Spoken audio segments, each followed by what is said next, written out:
पाकिस्तान को फिर ठोकने की डेट तय कर दी है क्या? पाकिस्तान के नए पप्पू असीम मुनीर ने भारत के लिए ऐसा क्या कह दिया कि खुद पाकिस्तान की बेइज्जती हो गई? गजब। ऑपरेशन सिंदूर में भारत की मार से पाकिस्तान अभी भी कराह रहा है, उसके जख्म अभी सूखे भी नहीं है और प्रधानमंत्री नरेंद्र मोदी ने पाकिस्तान से दोबारा युद्ध की तैयारी कर ली, ऐसा लग रहा है। मोदी अब किसी भी वक्त पाकिस्तान से युद्ध का ऐलान कर सकते हैं, यह चर्चा होने लगी है और इसका मौका खुद पाकिस्तान बार बार लगातार दे रहा है और एक बार फिर युद्ध का माहौल सेट हो रहा है। आप देखिए कि अभी शनिवार को ही इंडियन आर्मी चीफ ने ऐलान किया कि अगला युद्ध जल्दी ही शुरू हो सकता है। इंडियन एयरफोर्स ने भी कह दिया कि पाकिस्तान ने गड़बड़ की तो भारत से करारा जवाब मिलेगा और अब पाकिस्तान के असीम मुनीर ने न्यूक्लियर बम फोड़ने की धमकी देकर भारत को युद्ध के लिए उकसा भी दिया है। पीएम नरेंद्र मोदी कह ही चुके हैं कि भारत अब किसी न्यूक्लियर ब्लैकमेलिंग को बर्दाश्त नहीं करेगा और राजनाथ सिंह ने भी कहा है कि अगर कोई छेड़ेगा तो भारत छोड़ेगा नहीं। यानी भारत तो पहले ही पाकिस्तान के साथ फुल एंड फाइनल का हिसाब करने के लिए तैयार बैठा है। पीएम मोदी एक बार फिर सेनाओं को फ्री हैंड दे चुके हैं क्योंकि मोदी ने ठाना हुआ है कि पाकिस्तान को सुधार कर ही दम लेंगे और अब की बार मोदी पाकिस्तान का ऐसा इलाज करेंगे कि पाकिस्तान पानी मांगने लायक भी नहीं रहेगा। अब तो पाकिस्तान के आर्मी चीफ असीम मुनीर ने अमेरिका में ऐसी बात बोल दी कि भारत के सब्र का बांध कभी भी टूट सकता है। मुनीर अमेरिका जाके कह रहा है कि वो सिंधु नदी पर भारत के बांधों को मिसाइल से उड़ा देगा और परमाणु बम फोड़ देगा, जिससे आधी दुनिया तबाह हो जाएगी। तुम्हारे मिसाइल अगर फूट सकते तो अभी इस बार ऑपरेशन सिंदूर में क्यों नहीं फोड़ पाए उस दौरान? मुनीर ने यह बयान अमेरिका में जाके दिया। मुनीर की इस न्यूक्लियर धमकी के पीछे क्या ट्रंप का दिमाग है और भारत ने मुनीर की इस धमकी का कैसे करारा जवाब दिया? क्या मोदी ने पाकिस्तान को ठोकने की डेडलाइन सेट कर दी है? यह सब आपको बताऊंगा। लेकिन न्यूक्लियर धमकी देते हुए मुनीर ने ऐसा कबूलनामा भी किया है कि खुद पाकिस्तान की गजब बेइज्जती करवा दी। पाकिस्तान के लोग ही अपने आर्मी चीफ को पप्पू क्यों कह रहे हैं, इसके बारे में आपको बताऊंगा। पहले जो हुआ है उसकी एक झलक देखिए।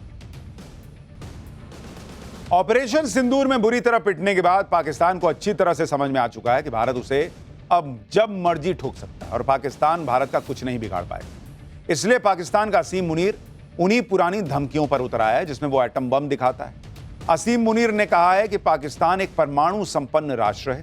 अगर पाकिस्तान को लगा कि हम डूब रहे हैं तो हम आधी दुनिया को अपने साथ लेकर डूबेंगे। यानी मुनीर का यह बयान बता रहा है कि पाकिस्तान को पता है कि मोदी कभी भी पाकिस्तान के खिलाफ युद्ध छेड़ देंगे और अगर ऐसा हो गया तो पाकिस्तान का बचना मुश्किल ही नहीं नामुमकिन है। इसलिए वो दुनिया में एक पैनिक बटन दबा रहा है कि देखो हम मरेंगे तो आधी दुनिया लेकर डूबेंगे। वो ये नहीं कह रहा कि हम भारत को बर्बाद कर देंगे, उसको पता है कि हम भारत का कुछ नहीं बिगाड़ पाएंगे, लेकिन वो कह रहा है कि हम जैसे वो आतंकी भेजता है बम बांध के, वो फट जाते हैं सुसाइड बॉम्बर, आसपास लोगों को भी ले डूबते हैं, तो वो कह रहा है कि पाकिस्तान पूरा देश ही सुसाइड बॉम्बर है, हम फटेंगे आसपास सबको लेके फट जाएंगे। मुनीर ने अपने न्यूक्लियर बम की धमकी यूं ही नहीं दी। अभी एक ही दिन पहले भारतीय सेना के चीफ उपेंद्र रावत ने ऐलान किया था कि अब अगला युद्ध कभी भी शुरू हो सकता है और भारतीय सेना इसके लिए पूरी तरह तैयार है। प्रधानमंत्री मोदी की तरफ से भी सेनाओं को पूरी तरह फ्री हैंड मिला हुआ है, जैसे ऑपरेशन सिंदूर के दौरान मिला हुआ था। सुनिए सेना प्रमुख ने क्या बताया था। The next war which we are looking at, it may happen soon and we have to prepare accordingly, as already been brought out by director, that in this we have to fight this battle together. This now non-kinetic has to be fought together. This time if Pakistan dare take any action, and Pakistan knows it, what we are going to do. भारतीय सेना प्रमुख का यह कहना कि अगला युद्ध कभी भी बहुत जल्द हो सकता है, इसके बड़े मायने। इधर भारतीय सेना ने पाकिस्तान से युद्ध की तैयारियों का अपडेट दिया, उधर असीम मुनीर की हालत खराब हो गई और वो सीधे न्यूक्लियर अटैक की धमकी देने लगा और वो भी सीधे अमेरिका में बैठकर। मुनीर 1.5 महीने में दूसरी बार अमेरिका पहुंचा है, जहां वो अमेरिकी आर्मी के central command chief Michael Kurilla के विदाई समारोह में शामिल हुआ। इसके बाद मुनीर ने एक प्रोग्राम में शिरकत की और वहीं भारत पर न्यूक्लियर बम फोड़ने की धमकी दे दी। इस धमकी के बैकग्राउंड में सिंधु जल समझौता भी है, जिसे भारत ने सस्पेंड कर रखा, जिससे पाकिस्तान का गला सूख रहा है।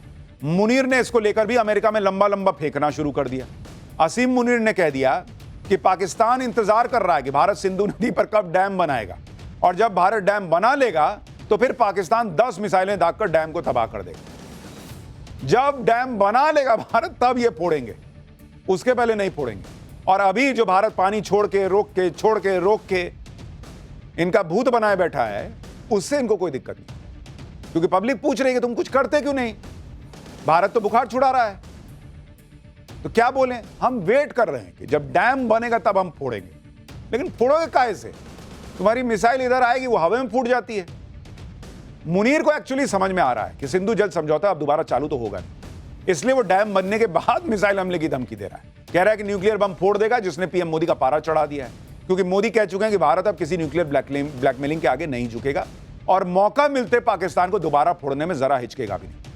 29 जुलाई को पीएम मोदी ने पाकिस्तान को क्या मैसेज दिया था, आज ये आपको सुनाता हूं। पाकिस्तान में पाठशाला बहुत लोग देखते हैं, उनको ये याद रहना चाहिए पीएम ने क्या कहा।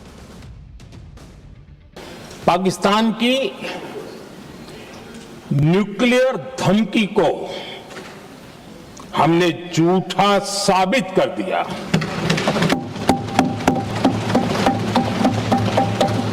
भारत ने सिद्ध कर दिया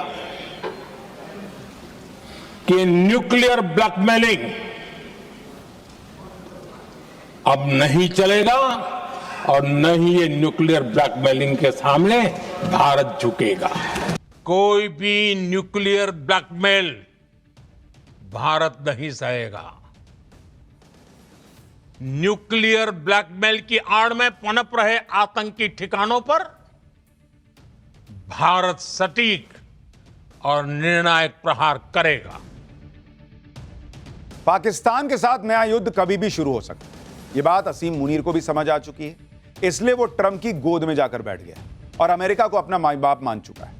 मतलब आप देखिए कि मुनीर दुनिया को परमाणु बम फोड़ने की धमकी दे रहा है और ट्रंप मुनीर को यह धमकी देने का मंच दे रहे हैं, जो खुद को नोबेल पीस प्राइज का प्रबल दावेदार मानते हैं। ट्रंप की मर्जी के बगैर मुनीर न्यूक्लियर धमकी दे दे, वो भी अमेरिका में खड़े होकर, अभी मुनीर की इतनी हैसियत नहीं हुई। तो ये आदमी किस मुंह से जो है वो शांति नोबेल शांति पुरस्कार मांग रहा है? भाई तुम्हारे देश में खड़े होकर एक आदमी कह रहा है न्यूक्लियर बम फोड़ने की बात। दरअसल मोदी के सामने अपनी सारी ट्रिक्स फेल होने के बाद ट्रंप बौखलाए हुए, इसलिए भारत के खिलाफ अपना पाकिस्तानी कार्ड यूज कर रहे हैं। लेकिन आज भारत ने पाकिस्तान और ट्रंप दोनों को सख्त जवाब दिया। भारतीय विदेश मंत्रालय ने बयान दिया और कहा कि परमाणु हथियार लहराना पाकिस्तान की पुरानी आदत है। भारत न्यूक्लियर ब्लैकमेल के आगे नहीं झुकेगा, भारत को अपनी सुरक्षा करना आता है। दुनिया देख सकती है कि ऐसे बयान कितने गैर जिम्मेदाराना है। ये बातें उस देश पर भी शक पैदा करती हैं जहां परमाणु हथियारों का सुरक्षित होना तय नहीं है और सेना का आतंकियों से संबंध माना जाता है। विदेश मंत्रालय ने जोर देकर कहा है कि किसी मित्र देश की धरती से की गई यह टिप्पणी खेदजनक है। और आप सोचिए, यही डोनाल्ड ट्रंप, आपको याद होगा, इन्होंने ईरान पे बम फोड़ा था ये कहते हुए कि ईरान रिस्पॉन्सिबल देश नहीं है, उसके पास न्यूक्लियर बम होगा तो बड़ा खतरा हो जाएगा। तुम्हारे खुद के देश में खड़ा होकर पाकिस्तान का जनरल कह रहा है कि हम खुद तो फटेंगे ही, आधी दुनिया ले डूबेंगे न्यूक्लियर बम के साथ। यह बहुत जिम्मेदारी का बयान दे रहा है वो। लेकिन ये लोग, अमेरिका का डबल स्टैंडर्ड है, ईरान के पीछे पड़े हुए हैं, पाकिस्तान को यूज कर रहे हैं कार्ड की तरह कि भाई मोदी को किसी तरह से, भारत को किसी तरीके से जो है वो थोड़ा परेशान कर। अरे जाओ, इससे परेशान होंगे। अभी 2 दिन पहले ही रक्षा मंत्री राजनाथ सिंह ने बिना नाम लिए अमेरिका और ट्रंप को कैसा तगड़ा जवाब दिया था, आप खुद सुनिए, फिर आपको बताता हूं कि मुनीर को पाकिस्तान में लोग पप्पू क्यों बुला रहे हैं। कुछ लोग हैं जो भारत का विकास जितनी तेजी के साथ हो रहा है उन्हें रास नहीं आ रहा है। सबके बास तो हम हैं, भारत कैसे इतनी तेजी के साथ बढ़ रहा है। लेकिन बहनों भाइयों, भारत जितनी तेजी के साथ आगे बढ़ रहा है, मैं पूरे विश्वास के साथ कहता हूं कि भारत को अब दुनिया की कोई ताकत विश्व की एक बड़ी शक्ति बनने से रोक नहीं सकती है। नरेंद्र मोदी ने तय कर लिया है कि पाकिस्तान का फुल एंड फाइनल करना जरूरी है। मुनीर तक भी मोदी का यह मैसेज पहुंच चुका है और मुनीर के अंदर यह न्यूक्लियर बॉम्ब वाली जो वो धमकी दे रहा है, वो उसका डर है। पाकिस्तान के लोग अब आर्मी चीफ ने जो भद पिटवाई है देश की, उस पर उन्हें गालियां भी दे रहे हैं। दरअसल मुनीर ने कहा कि भारत हाईवे पर आती हुई मर्सिडीज की तरह है, लेकिन पाकिस्तान बजरी से भरा डंप ट्रक है। मुनीर ने कह दिया कि अगर बजरी का ट्रक मर्सिडीज कार से टकराता है तो नुकसान किसका होगा। मुनीर ने जब यह कहा तो उसे लगा कि उसने तो बहुत बढ़िया उदाहरण दे दिया, लेकिन इसी मर्सिडीज ने कुछ ही दिन पहले ऑपरेशन सिंदूर में कूड़े के ट्रक पाकिस्तान को कितनी बुरी तरह धोया है, यह बात मुनीर भूल गया। दूसरी बात, पब्लिक कह रही है कि तुम कैसे आदमी हो यार, इंडिया को मर्सिडीज बता रहे हो चमचमाती हुई और अपने देश को कबाड़ का ट्रक बता रहे हो। तुम खुद मान रहे हो कि तुम्हारा देश कबाड़ का ट्रक है। और यह बात तो राहुल गांधी भी सुने कि मुनीर को भी भारत जो है वो मर्सिडीज कार दिखता है। राहुल गांधी खुश हो रहे थे कि ट्रंप ने कह दिया है कि India is a dead economy. सोचिए मुनीर भी कह रहा है कि भारत जो है वो मर्सिडीज कार है और पाकिस्तान को कबाड़ का ट्रक बता रहा है। अब पाकिस्तान के लोगों ने ही सोशल मीडिया पर मुनीर की गीदड़ भभकी की जबरदस्त बैंड बजा दी। पाकिस्तान के लोग कूड़े के ट्रक की तस्वीर के साथ मर्सिडीज कार की तस्वीर को पोस्ट करके लिख रहे हैं कि पाकिस्तान एक डग्गा मार ट्रक है। अनजाने में ही सही आर्मी चीफ असीम मुनीर ने सच तो कबूल लिया। सोशल मीडिया पर एआई से बनाया वीडियो भी वायरल हो रहा है जिसमें पाकिस्तान लिखा कचरे का ट्रक मर्सिडीज का पीछा कर रहा है जिसपे इंडिया का झंडा लगा हुआ है। मतलब पाकिस्तान में मुनीर जबरदस्त ट्रोल हो रहे हैं और पाकिस्तान के एक्सपर्ट्स कैसे मुनीर की जमकर क्लास लगा रहे हैं और मोदी की ताकत का लोहा मान रहे हैं। पहलगाम अटैक से पहले मुनीर ने भारत के खिलाफ भड़काऊ बयान दिया था और अब अमेरिका में भी मुनीर ने भारत के बड़े उद्योगपति मुकेश अंबानी का नाम लेकर उकसावे वाला बयान दिया है। मुनीर ने कहा है कि उसने पहले भी सुरह फील के साथ अंबानी की तस्वीर ट्वीट करवाई थी ताकि यह दिखाया जा सके कि पाकिस्तान अगली बार क्या करेगा। सुरह फील कुरान में उस घटना को दर्शाता है जिसमें अल्लाह ने दुश्मन के हाथियों की फौज पर पक्षियों से पत्थर बरसवाए थे। मुनीर ने इसका जिक्र करते हुए कहा था कि पाकिस्तान भारत के पूर्व से शुरुआत करेगा और फिर भारत के पश्चिम की तरफ बढ़कर हमले करेगा। यानी मुनीर भारत को उकसाने में कोई कसर नहीं छोड़ रहा, लेकिन यह सब करके असीम मुनीर अपनी और पाकिस्तान की कब्र खुद ही खोदने में जुटा हुआ है। मुनीर अमेरिका जाकर भारत को परमाणु बम की धमकी दे रहा है और पाकिस्तान में बिलावल भुट्टो ने अब एक बार फिर जंग का राग अलापना शुरू कर दिया। बिलावल भुट्टो ने कह दिया है कि सिंधु जल संधि बहाल नहीं हुई तो भारत के खिलाफ युद्ध होगा। मतलब उधर मुनीर कह रहा है कि जब बना लेंगे डैम तब हम फोड़ेंगे। बिलावल भुट्टो कह रहा है कि भाई वहां पर जो है हम अभी ही अगर बहाल नहीं हुआ तो हम युद्ध कर देंगे। अब पाकिस्तान के लोगों को तय करना है कि पप्पू नंबर 1 बिलावल भुट्टो पे विश्वास करना है या पप्पू नंबर 2 मुनीर पे विश्वास करना है। पर ये लोग किस दुनिया में जी रहे हैं भाई। कह रहे हैं कि आप सोचेंगे। अरे सोचेंगे क्या भाई, भारत ने तो ऑलरेडी सिंधु जल समझौता स्थगित किया। अब आप सोचना क्या है।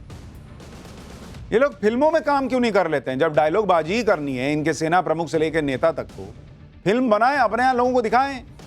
लेकिन वहां देखेगा कौन, पैसा है नहीं इनके पास, भारत में चलेगी नहीं। पाठशाला में अगली क्लास जिसमें आपको दिखाता हूं दिल्ली एनसीआर की सड़कों से गायब होंगे आवारा कुत्ते। सुप्रीम कोर्ट का गजब आदेश, किसने हंगामा मचा दिया। हजारों मर गए, 37 लाख से ज्यादा को काटा। सड़क पर आवारा कुत्तों के खौफ का दी एंड सुप्रीम कोर्ट ने कर दिया है क्या। अब इसका चैप्टर खोलता। आज सुप्रीम कोर्ट ने आवारा कुत्तों पर एक बहुत बड़ा आदेश दिया है जिसकी चर्चा पूरे देश में हो रही है। हंगामा मचा हुआ है। इस हंगामे एक तरफ तो वो लोग हैं जो आवारा कुत्तों के हमलों का शिकार हुए हैं, एक तरफ ऐसे लोग हैं जिन्हें गली मोहल्ले सोसाइटी में आते जाते आवारा कुत्तों से खौफ आता है कि कहीं कोई हमला ना कर दे। दूसरी तरफ वो लोग हैं जो डॉग लवर्स हैं जिन्हें आवारा कुत्तों के खिलाफ कोई आवाज बर्दाश्त नहीं होती। अब सुप्रीम कोर्ट ने जो आदेश दिया है उससे एक पक्ष बहुत खुश है, डॉग लवर्स बहुत नाराज हैं। आवारा कुत्तों पर सुप्रीम कोर्ट ने अपने आदेश से एक ऐसी लाइन खींच दी है जिससे हंगामा मच गया। सुप्रीम कोर्ट ने बड़ा आदेश देते हुए कह दिया है कि दिल्ली एनसीआर की सड़कों को आवारा कुत्तों से मुक्त करो। सड़कों पर बच्चे और बुजुर्ग बिना किसी डर के चल सकें, यह व्यवस्था करो। कोई हमारे आदेश के बीच आया तो उस पर भी एक्शन होगा, सुप्रीम कोर्ट ने कह दिया है। कुत्तों को हटाने के लिए फोर्स बनानी पड़े तो वो भी बनाओ। यानी सुप्रीम कोर्ट ने क्लियर कट कह दिया है कि सड़क पर आवारा कुत्ते घूमते हुए नहीं दिखने चाहिए दिल्ली एनसीआर में। आवारा कुत्तों का आतंक बर्दाश्त नहीं किया जाएगा। और यह पहली बार है जब सुप्रीम कोर्ट ने आवारा कुत्तों को हटाने के लिए इतना सख्त आदेश दिया है। सुप्रीम कोर्ट के आदेश में और क्या क्या है, सुप्रीम कोर्ट को यह आदेश देने की जरूरत क्यों पड़ी, इसको लेकर किसने बवाल खड़ा कर दिया है, सब आपको दिखाऊंगा। पहले एक झलक देखिए। कुछ लोग बहुत खुश हैं भाई कि अच्छा फैसला आया है, ऐसी तस्वीरें तो कम से कम रुकेंगी। कुछ लोग ये तर्क दे रहे हैं कि कुत्ते भी इस देश के नागरिक हैं। सुप्रीम कोर्ट ने डॉग बाइट के बढ़ते मामलों को देखते हुए सुमोटो एक्शन लिया। सुप्रीम कोर्ट की 2 जजेस की बेंच ने आवारा कुत्तों पर यह आदेश दिया है। जस्टिस जेबी पारदीवाला और जस्टिस आर महादेवन की बेंच ने आज सुनवाई के दौरान बेहद कड़े शब्दों का प्रयोग किया। सुप्रीम कोर्ट ने कहा कि जब एक्शन लेने की जरूरत हो तो एक्शन लिया जाता है, बातें नहीं की जाती। अब बात करने का समय नहीं है, एक्शन लेने का समय है। सड़कों पर बच्चे और बुजुर्ग आजादी से पूरे कॉन्फिडेंस के साथ घूम सकें, इसलिए आवारा कुत्तों को हटाना होगा। सभी इलाकों को आवारा कुत्तों से मुक्त करने के लिए यह पहला और सबसे जरूरी कदम है और इस काम से कोई समझौता नहीं होना चाहिए, यह सुप्रीम कोर्ट ने कह दिया है। सड़क पर घूमते आवारा कुत्तों के आतंक को रोकने के लिए पहले भी कई बार कोशिशें हुई। लेकिन इस बार सुप्रीम कोर्ट ने सख्त आदेश दे दिया कि बस अब बहुत हो गया, अब एक्शन लेना होगा। सुप्रीम कोर्ट ने आवारा कुत्तों को लेकर जो आदेश दिया उसके मुताबिक दिल्ली सरकार, एमसीएस, एनडीएमसी फौरन आवारा कुत्तों को हटाएगी। आवारा कुत्तों के लिए 8 हफ्तों में शेल्टर होम बनाओ। शेल्टर होम में कुत्तों की नसबंदी का इंतजाम करो। आवारा कुत्तों को पब्लिक प्लेसेस पर ना छोड़ा जाए। शेल्टर होम में कुत्तों की सीसीटीवी से निगरानी भी की जाए। यह सुनिश्चित किया जाए कि कोई भी कुत्ता बाहर ना जाए। कोर्ट ने कहा कि पहले 6 हफ्ते में 5000 कुत्तों को पकड़ो। यह काम कैसे करना है, यह अधिकारियों को देखना होगा। अगर कोई फोर्स बनाने की जरूरत हो तो उसको पहले ही बना लो। यानी सुप्रीम कोर्ट ने पूरी गाइडलाइन दे दी बॉस कि कोई रोक टोक हम मानेंगे नहीं, कोई बीच में आएगा उसको छोड़ेंगे नहीं। शेल्टर होम बनाओ, कुत्तों को सड़क से उठाओ, आवारा कुत्तों को, और वहां डालो। सुनिए दिल्ली एनसीआर के लोगों का कोर्ट के फैसले पर क्या कहना है, फिर आपको बताता हूं कि इसको लेकर विरोध कहां शुरू हो गया है। मतलब सुप्रीम कोर्ट का ये मतलब जो आदेश आया है ये बहुत ही अच्छा है। किस तरह परेशानी होती थी आप लोगों को? बहुत डॉग सिर्फ काटते नहीं है, मांस निकाल देते हैं बच्चों का। बहुत परेशानी हो रही है सोसाइटी में, एक साथ एक झुंड में आ जाते हैं और लोग मानते नहीं हैं। उनको यहीं खिलाना है, यहीं पिलाना है, सब कुछ यहीं करना है। इससे क्या हो रहा है कि डॉग का झुंड बहुत बढ़ रहा है। हाँ, ये फैसला बिल्कुल सही है। इसको जल्दी से जल्दी अप्लाई करना चाहिए, क्योंकि इससे बहुत ज्यादा, एक तो पूरा गंदगी फैलाते हैं लोग और बच्चों को बहुत तंग करते हैं। बच्चों को तो काट ही लेते हैं। तो कुत्तों से तो हम लोग बहुत परेशान हैं। बच्चों को आप 1 मिनट भी नहीं छोड़ सकते, बिल्कुल भी, पार्क पे भी खेलने के लिए, कहीं भी। तो कुत्तों के लिए होना चाहिए, जरूरी है ऐसा। सुप्रीम कोर्ट में आवारा कुत्तों पर सुनवाई के दौरान आवारा कुत्तों की समस्या पर कुछ सुझाव भी दिए गए। सुप्रीम कोर्ट में सॉलिसिटर जनरल तुषार मेहता भी मौजूद थे। सॉलिसिटर जनरल ने कहा कि दिल्ली में आवारा कुत्तों के शेल्टर होम के लिए एक जगह का चयन